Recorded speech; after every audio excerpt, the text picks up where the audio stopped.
Welcome everyone to Journeys to the Books of the Prophets. We're in the Book of Judges, Shoftim. Tonight we are doing 4 chapters, chapters 9, 10, 11, and 12. The first 2 chapters are, I would say, not among the most famous parts of Judges. And the second part is a more well-known story that happens. So we're going to start in chapter 9. And as always, we're doing a review. We can't do verse by verse. Here, we ended chapter 8. The previous class was all about Gideon. Gideon, who led this miraculous victory over our enemies. You remember, with just 300 men, he was able to defeat an entire army. And the book ended that Gideon, he became the leader of the generation, even though, if you remember, the people came and said, "You rule over us. You and your son will rule after you, and your son's son will rule after you." And Gideon, which was very part of who he was, said, "I will not rule over you, and my son won't rule over you. God will rule over you." Now remember, someone made the comment, this is very similar to Shmuel, Samuel, when Israel asked for a king. He made it very, very clear that the real king is Melech Malchei Amlachim HaKadosh Baruch Hu, the King of Kings, the Holy One, blessed be He. And the last chapter ends that the people of Israel did not do well by Gideon, despite all of the kindnesses and victories and success that he had. That's how it ended. This chapter 9 begins with the idea that Gideon, it's actually mentioned in the previous chapter, he had 70 sons. He had many wives, and he had 70 sons. And he also had, they're not named, but he had also a concubine with whom he had a son, and his name was Avimelech. So this chapter 9 begins that Avimelech lived in Shechem. The rest of the brothers lived in a different place, and he alone was in Shechem. That's where this concubine was. So after Gideon dies and all the sons grow up, Avimelech comes to the people of Shechem and says, "You should make me king over you.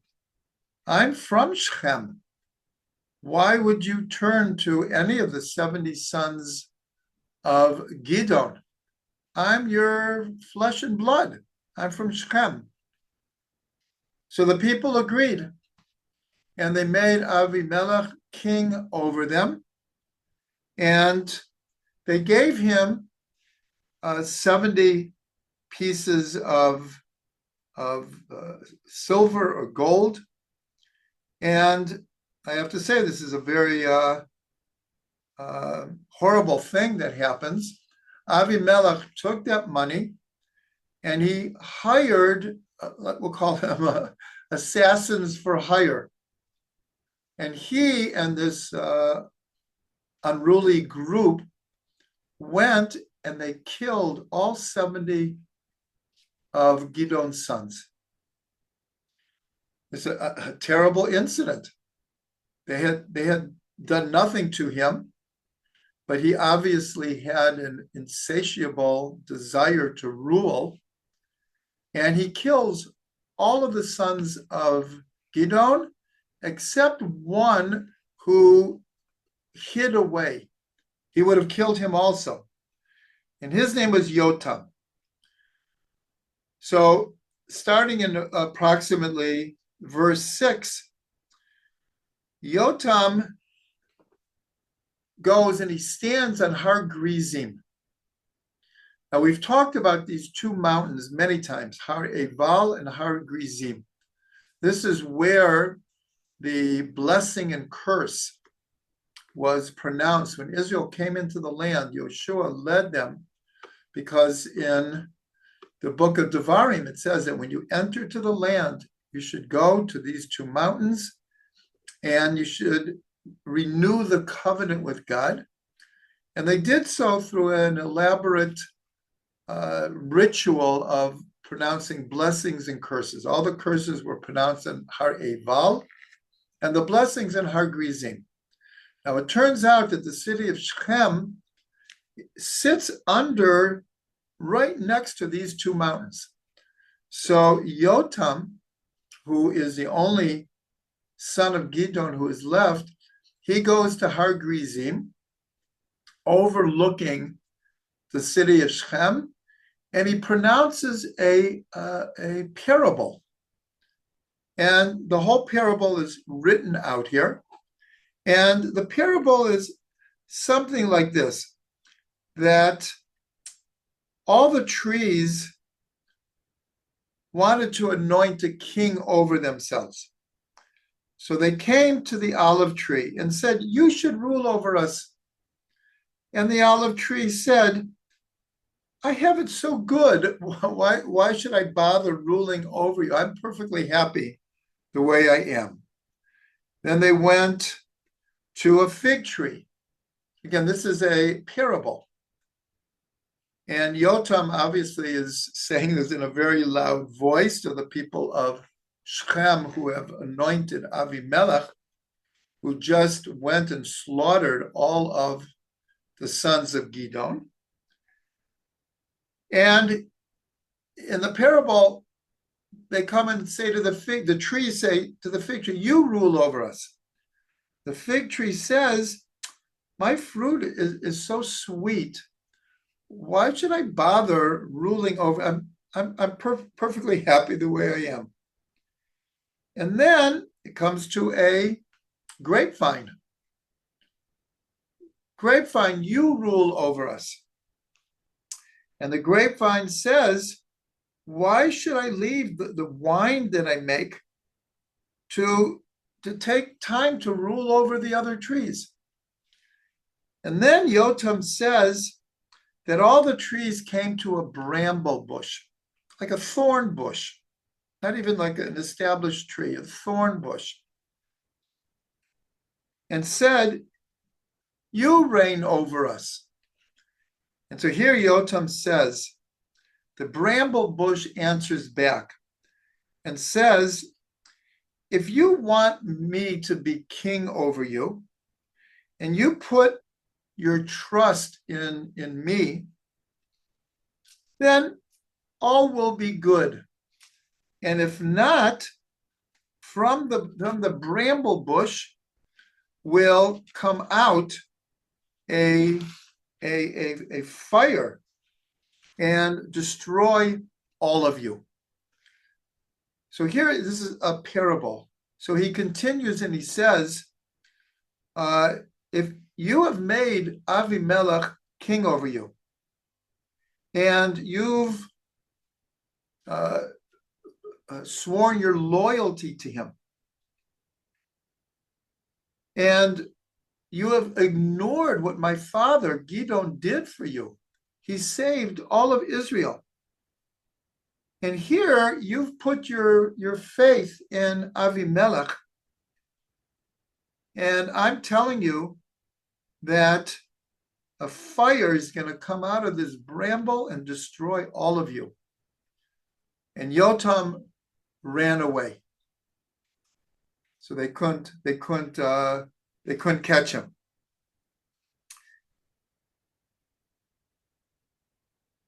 So this is the parable that Yotam says. In other words, he's warning them, you've put all your faith in Avimelech, it's going to come back to haunt you. So sure enough, right after that, it says that the people of Shechem kind of got tired of Avimelech and they wanted to overthrow him. They dealt treacherously with him. And then a new person comes on the scene. His name was Gaal, and he was the son of Eved. And he comes to the people of Shechem and says, put your faith in me. I'll get rid of Avimelech. And there's a lot of details here that Avimelech hears. There's like a new guy in town who's going to get the people of Shechem to revolt against him. And many, many details here, but Avimelech ends up fighting Gaal. And in the end, Avimelech is actually successful. And he defeats Gaal and the people from Shechem who went with Gaal.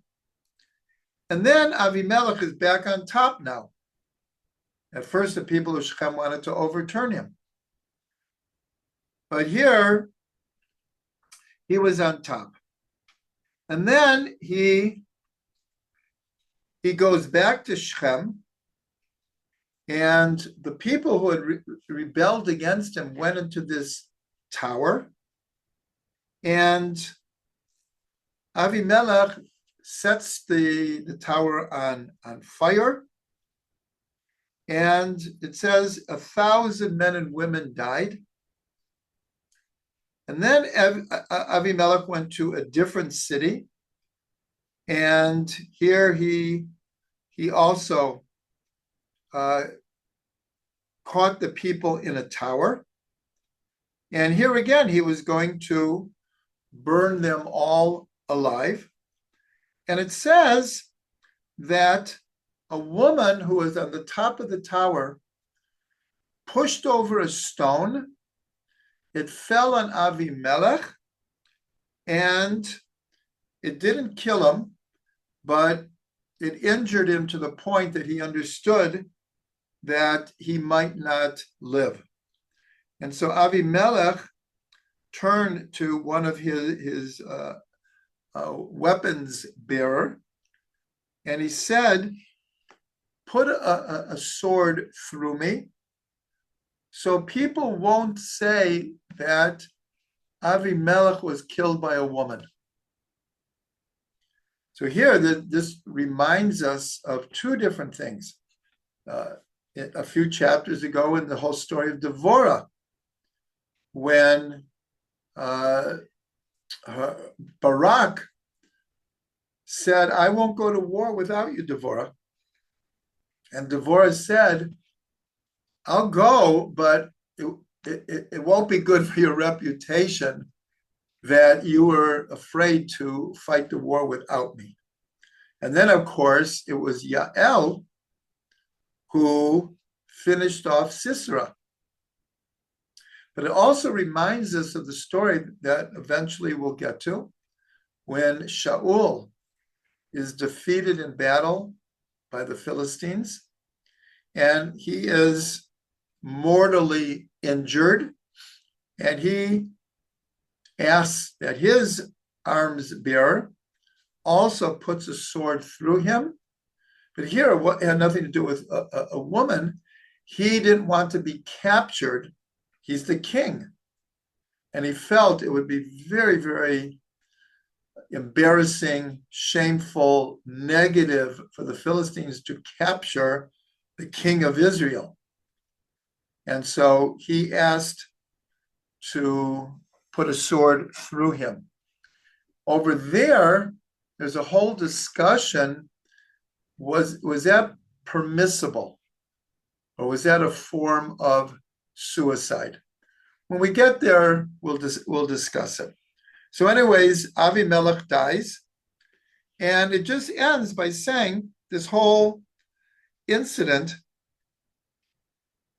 So it says, Vayeshev Elokim et Ra'at Avimelech asher asa la'aviv la'arog et shivim echav. So after this whole story, it says that God returned upon Avimelech all of the evil that he had done to his own father by killing all of his 70 brothers. And here we see again a classic example of Mida Keneged Mida, that God returned upon him all of this evil. So this reminds me of a story that happened to me. I was on a kosher tour to Scotland. I don't know how many years ago, 7, 8 years ago. One second, I think I have to sneeze.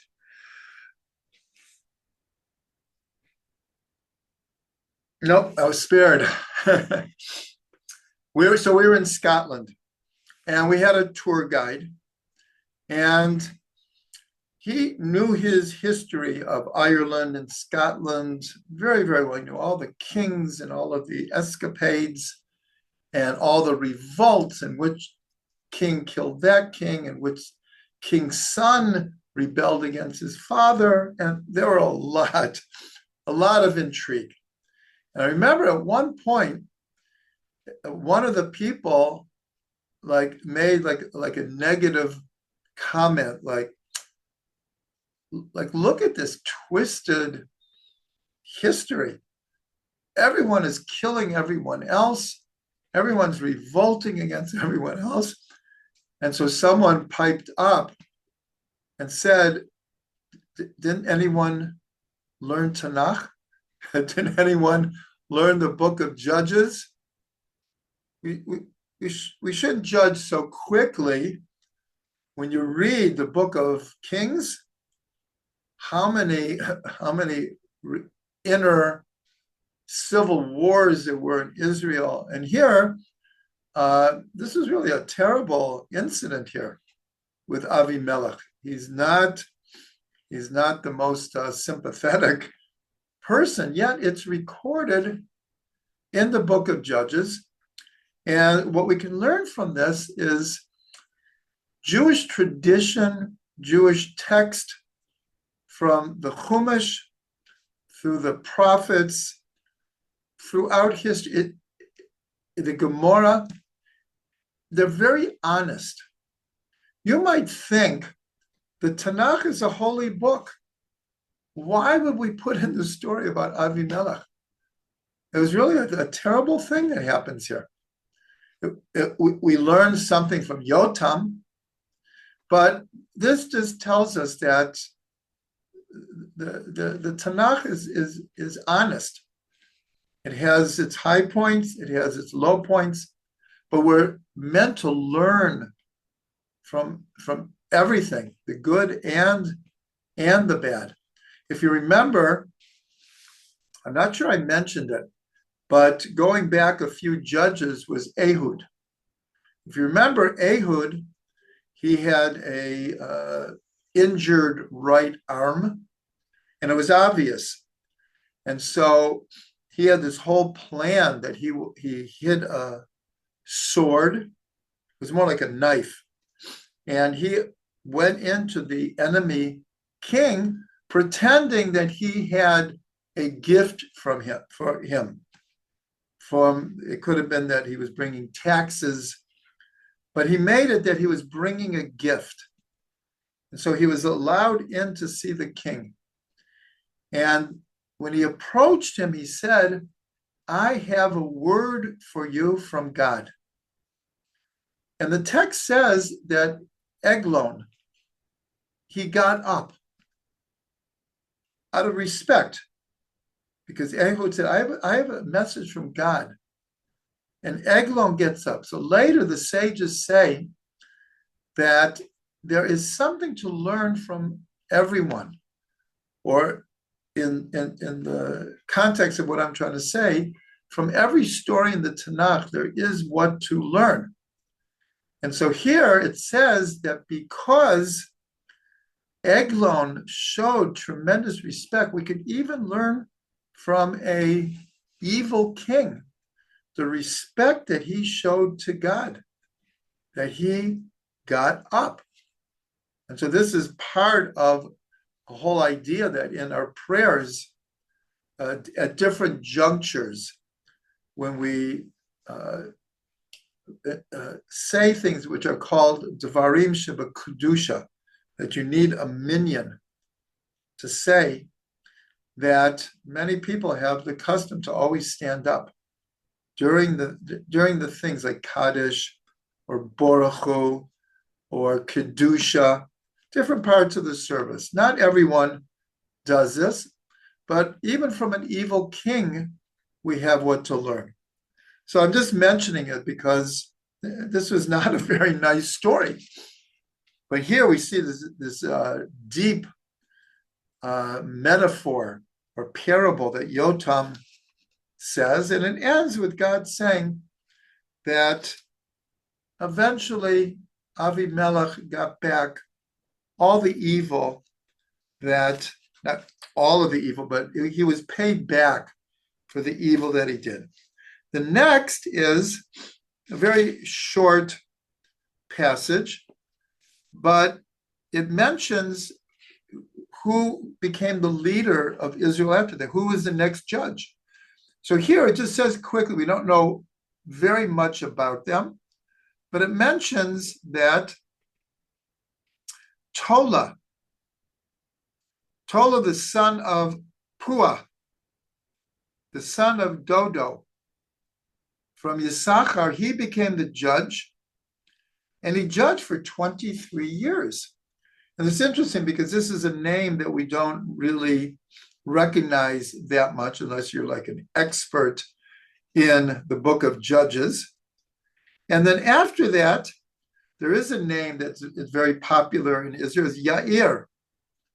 And he was from Gilad, and he was a judge for 22 years. So here we see in just a short, we call it a paragraph, a passage, 50 years of history go by, and there's hardly a word of what happens during those 50 years. But the book of Judges at least records who the two judges were. And like I said, Yair is a very popular name in Israel, whereas Tola, you don't hear very much.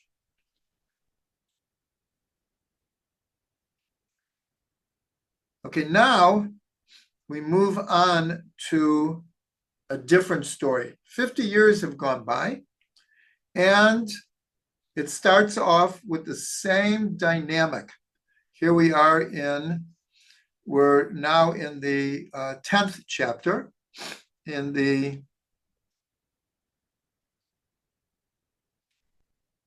6th verse. It says, Yisifu b'nei Yisrael la'asot hara b'einei Hashem v'yavdu et ba'alim v'et ashtarot v'et Elokei Aram v'et Elokei Sidon v'et Elokei Moab v'et Elokei b'nei Ammon v'et Elokei Pelishtim v'yazvu et Hashem v'lo avduhu. So here it says the dynamic that we've been following the entire book of Judges, that a righteous judge will rule. In most cases, he comes to rule after Israel cries out because they've turned away from God, and God has sent an enemy. And here, what I just read in Hebrew was that Israel again turned away from God. And here it says that they worshipped the what's called the Baal, one of the gods, and the Ashtarot, and the gods of Aram, and the gods of Sidon, and the gods of Moab, the gods of Ammon, and the gods of the Philistines. And they turned away from God. And it says that God became very angry. Again, we're talking in the language of human beings, and sends enemies again. And God actually comes and he gives rebuke to the people. He said, like, doesn't anyone remember how I took you out of Egypt? doesn't anyone remember all of the miracles and how many times I've delivered you and brought you righteous judges, and still you turn away from me over and over again? Unfortunately, this is a dynamic that is really the main dynamic of the whole book of Judges. So again, enemies come, and the people are now again crying out to Shem, who's going to save us this time? And so they turn to a man called Yiftach. And in chapter 11, it says he was considered a mighty man of valor, but his history was he was born out of wedlock to a prostitute. And so his whole life, and his father had, we'll call it legitimate wives, and had many sons. And all of those sons like pushed this one away because it's not from their mother, it's from a prostitute, and pushed Yiftach away. And Yiftach, we'll call it, went into personal exile. And it says that interestingly, he says he lived in the land of Tov, in the land of goodness. In other words, he didn't do anything wrong. He just happened to have we'll call it the mazal, the circumstances of being an outcast to his family. And yet, he became known as a very strong leader type. And it says that he gathered around him people, people who didn't fit into the box, looked to him as a leader. And so he gathered around him a whole group of people. Now it's interesting because the same dynamic is going to return in the book of Shmuel with none other than King David.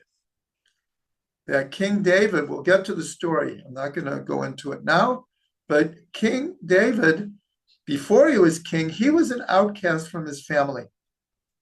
And at a certain point, he became an outcast from Shaul, the king. But there it says the same thing. All the dissatisfied, we'll call it rebellious kind of people that didn't fit into the usual box, they gathered around David Melech. That became his core group. So the same thing here with Yiftach. He was obviously very charismatic, and he gathered these people around him. So at this point, the people of Gilad, because that's where the main enemy was coming from, up north, they turned to Yiftach. They were desperate. They turned to Yiftach and said, you lead the war against the enemies.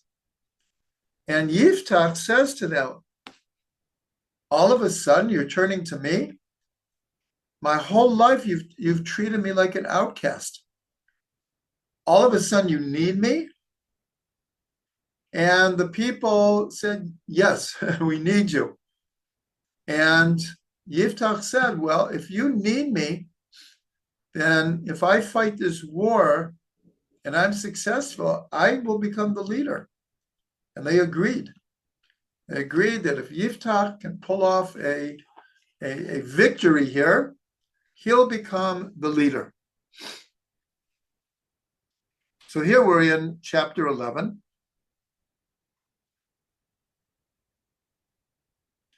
And there's a long dialogue here. The Yiftach sent messengers to Ammon.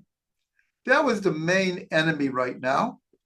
And he said to them, why are you fighting against me? What do you have to gain? Ammon answers back, you stole our land hundreds of years ago, and now we want it back. And Yiftach sends a long answer about we didn't really take your land. We passed through it, and other people actually took your land, but then you came against us, and we were able to defeat you and the others that were gathered with you. He said, but this is hundreds of years ago. And now all of a sudden, you want us to give back what God gave to us? So this sounds very, very familiar to very contemporary issues, especially after the 6-Day War, where we were able to recapture really biblical Israel that was the homeland for thousands of years. And then it becomes, well, God gave it back to us. Now you want us to just give it back to you? After you used that land to try to defeat us, to literally end the state of Israel, and now you want us to give it back? So again, everything in the Tanakh is archetypal. And we use the phrase, history repeats itself. So that's what Yiftach, bottom line, says. We should give back what God gave to us.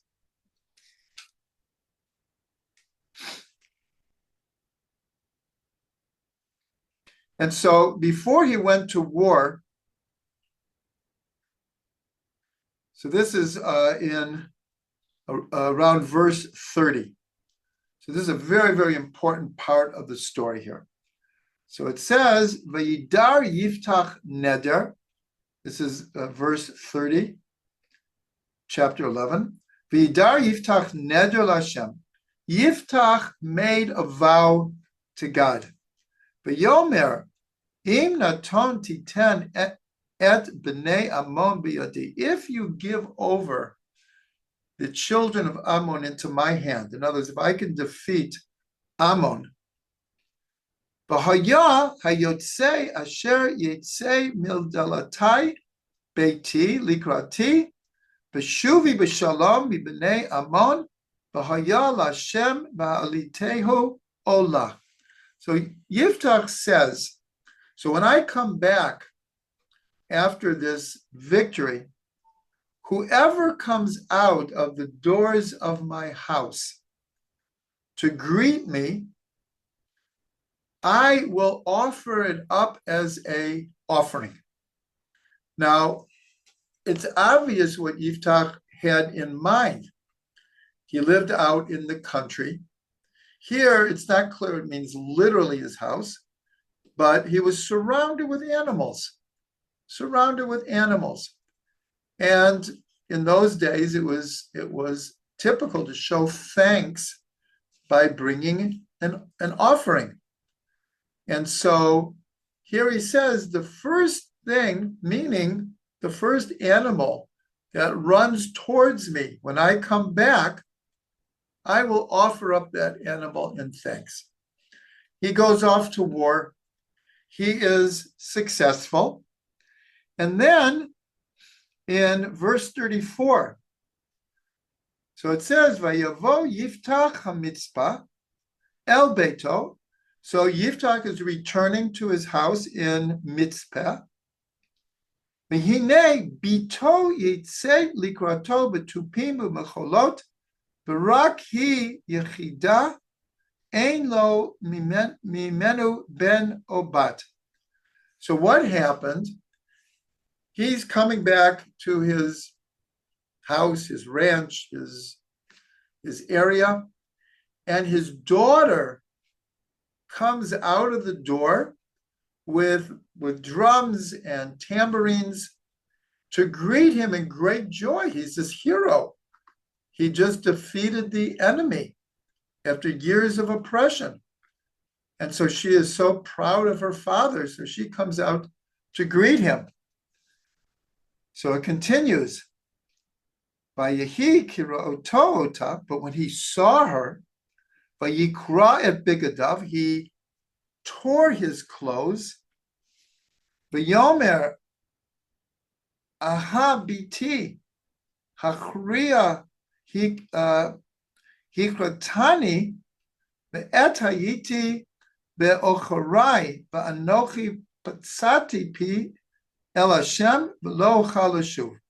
He said, in essence, like, you've turned my joy into sorrow, because I've made a vow to God and I can't go back on it.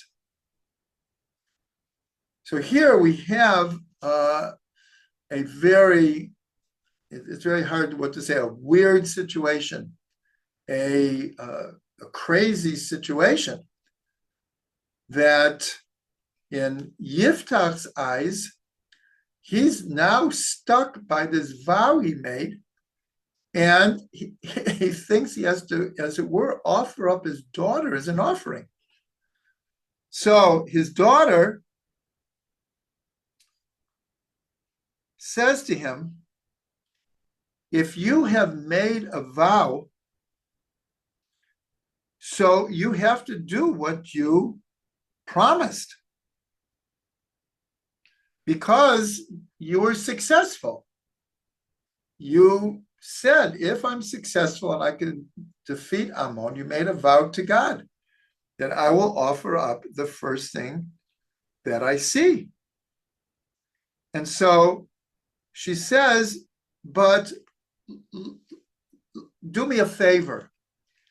Let me go to the mountains for 2 months, that I might wander in the mountains and cry over my virginity, I and my friends. And he said, go.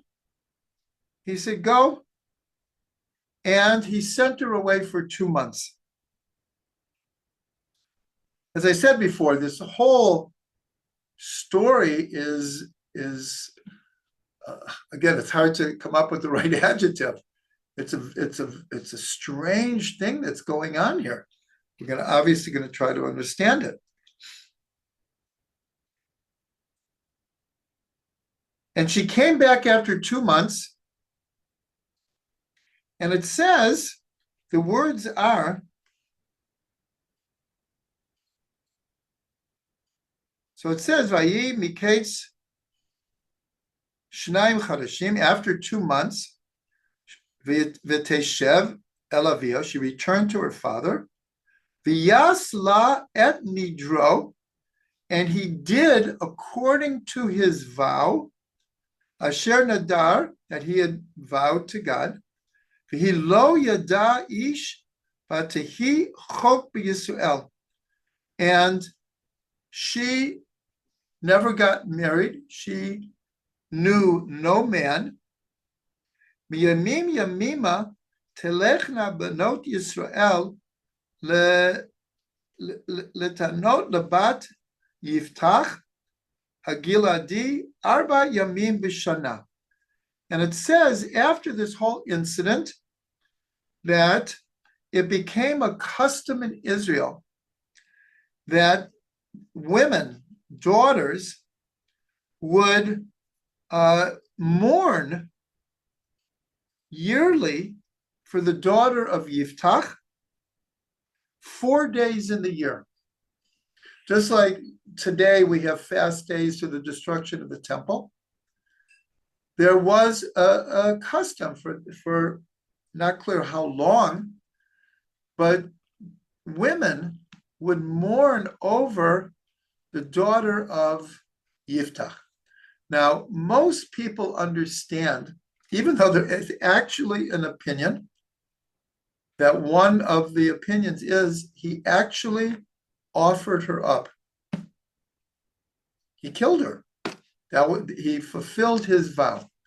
Now, obviously, that didn't sit well with most people, their concept here, because here the whole thing is that it follows. He says, he did according to his neder, and she knew no man, and the daughters of Israel would mourn over like her virginity. So the majority opinion is that she basically became a hermit. She lived alone. She was obviously never married, was a virgin her whole life. And the story doesn't really tell what happened to her. So there's a lot of discussion about this. There's a lot of discussion. And you know what? I'll continue and we'll go back to this. Then what happens is a very similar thing that happened with Gideon. When Gideon called certain of the tribes to fight with him, at that point, he didn't call Ephraim. Then Ephraim came and complained, why didn't you call us? Why did you pass over us as if we're not important? And Gideon was able to placate them by saying that, well, once you joined us, look at the tremendous victories that you won. It was greater than anything I did.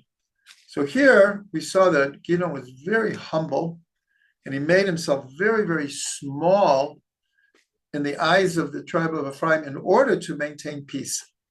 So here, a very similar thing happens, that, again, Ephraim is complaining, and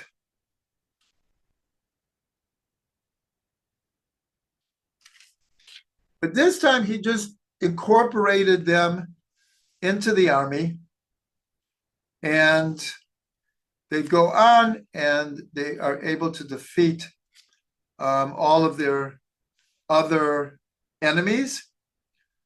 And then it says, towards the end of chapter 12, then it says that Yiftach, the Giladi, died and was buried in one of the cities of Gilad. And after him, Ivzan of Beit Lechem, he became the judge, and he ruled and he had 30 sons and 30 daughters, and he judged for 7 years. And after him was Elon, and he ruled for 10 years. And after him was Avdon, and he ruled for 8 years. So here we see, again, we don't hear what they did, what they accomplished, but the Book of Judges was careful to keep an accurate history of who were the leaders for how many years and where they were from. And they recorded it, and it ends, and that's how chapter 12 ends. So let's go back to this thing with Yiftach. Everyone understands this is like a very strange incident. And the obvious question that everyone asks is, in the book of Numbers, in Parshat Matot, we learn about making vows. That is what we'll call the headquarters of learning about making vows. Later, because of the oral tradition, many of the small details were filled in. But in the Parsha of Matot, which is the second last portion of the book of Numbers, the basics of making vows is spelled out. And it makes clear that if you make a vow, you need to keep the vow. But then it talks about what happens If a man makes a vow, he has to keep it. And if a woman makes a vow, you have to keep it. But then there's this, we'll call it an intermediate state of a young woman between the ages of 12 and 12 and a half, where halakhically it's considered we'll call it an in-between period. Many girls were married during those 6 months. And so she's no longer a girl. She's not quite a woman. There's like this halakhic time period. And there we see clearly that a father or a husband can annul a vow. And we also see that why is the parsha called Matot? Matot means the head of the tribes. It literally means a staff. A mateh is a staff, like the staff of Moshe. But it also means that the heads of the tribes are called matot. And so Rashi tells us, why is the whole portion called after the tribes? And Rashi tells us this is to inform us that even though it's about to say, if you make a vow, you have to keep it, that if you have 3 people, they can annul a vow. We know today, to make a vow in the terms of the Torah is a very, very specific way and wording of making a vow. But maybe everyone remembers that usually right before Rosh Hashanah, we do what's called Hatarat Nedarim, the annulment of vows. And 3 people sit down. It can be any 3 kosher Jews, 3 halachic Jews.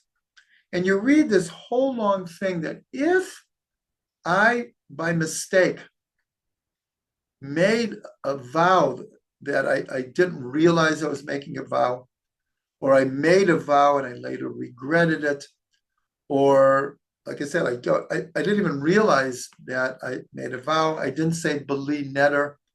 I said I'm going to do something, but I didn't say without promising. Then the 3 people act as judges, and they annul the vows. And this also is part of what's the beginning of Yom Kippur. It's called Kol Nidre. Begins with this idea of vows. So in other words, without getting into the specifics, making a vow is a very important promise, and we need to keep it. But we know from the oral Torah that you can annul a vow, especially one of the easiest vows to annul is if you made a promise, but you made it in a way that you didn't realize the ramifications of what you were doing. So if you went before a court of 3 people and you say, I made this vow, but when I made it, I didn't understand what I was doing. I didn't understand the ramifications. Then they can annul the vow. So here, everyone asks, it's clear, like 100%, 1,000%, that when Yiftach made this vow, he absolutely did not have in mind that his daughter was going to come out and greet him, and therefore he would be bound by this vow. Everyone says, why didn't he just go and annul the vow? Why did he insist, I made this vow and I must keep it? And even his daughter, we have to understand, like, even to maybe 100 years ago, we don't understand, truthfully, in today's world, the respect and awe that children had for their parents. That it's not like not like today. I'll just leave it like that. And so here why didn't she say, what are you talking about, Abba, with all due respect, but obviously you didn't mean me, but you don't see her saying that. She even said, if you made such a vow, you have to carry it out. All she asked is, give me 2 months to mourn for my virginity. She obviously understood that he wasn't going to literally offer her up, but that something had to be sacrificed here. And somehow, even though it doesn't say in the text explicitly, she understood that the sacrifice that she could make, that her father's vow could be implemented, is she would sacrifice her getting married, and she would be a virgin her whole life. She lived in practical isolation her whole life. And in that way, she had so much respect for her father. Now, maybe in today's terms, it would be like kind of incredulous that she would go to that lengths to respect her father. But going back, everyone asks, what is wrong with Yiftach that he didn't just go to a Beit Din and annul the vow? And so here it becomes a little bit complicated. The leader, the spiritual leader of the generation was Pinchas. We've mentioned Pinchas a number of times in the book of Judges. He goes back to the book of Bamidbar. He is the one who stops the plague in the desert by killing Zimri and Cosbi, and he really saves all of Israel. It's the same Pinchas. We're told he lived a very long life. And here, Pinchas heard about this outrageous vow that Yiftach had made. And again, everyone understood it was a mistake. That's not what Yiftach had in mind. So here's what we're told by tradition, that Yiftach knew that if he went to Pinchas, he could have the vow annulled. But we have to remember, there's a little bit of a psychology here, is he was an outcast for his whole life. And here, finally, Israel turns to him and makes him their leader. He goes and he defeats the enemy. He's like on the top of the world. And he, as it were, says to himself, let Pinchas come to me. He knows about this. I'm the leader now. Let Pinchas come to me, and I'll allow him to annul the vow. Pinchas says, I'm the spiritual leader. I've been the spiritual leader for almost generations at this point, according to tradition. Yiftach is this upstart. Okay, he won this war. Let him come to me.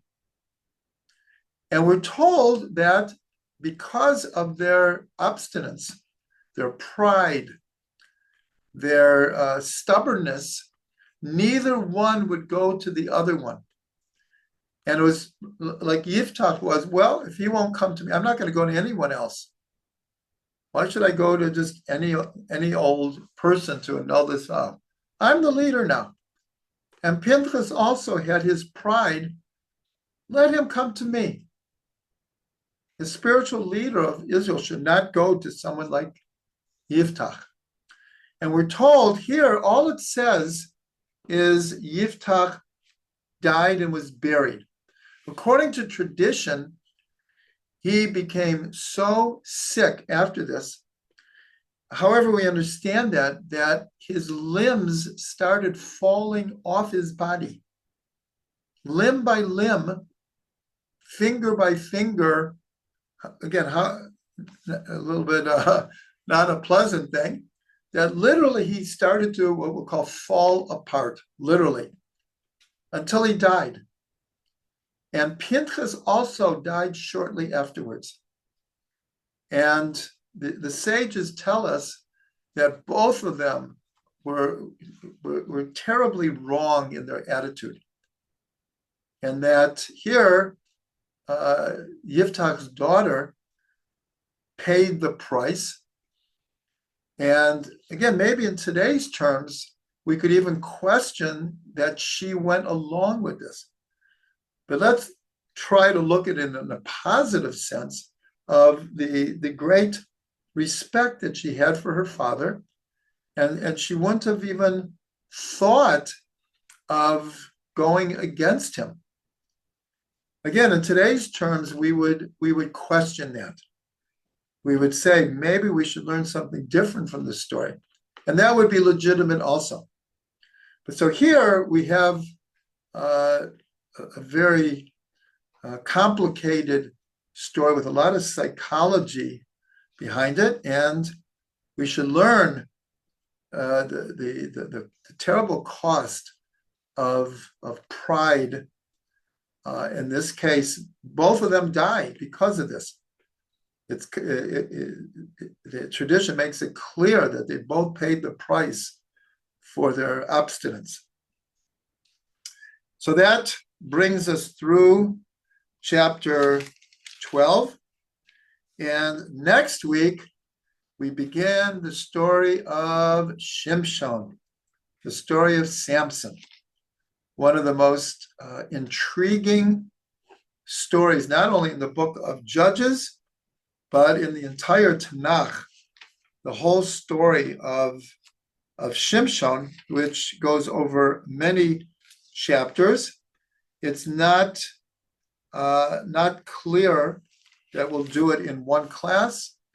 I'll have to see how the preparation goes. Anyways, much to learn from the stories tonight, and may we learn these lessons well.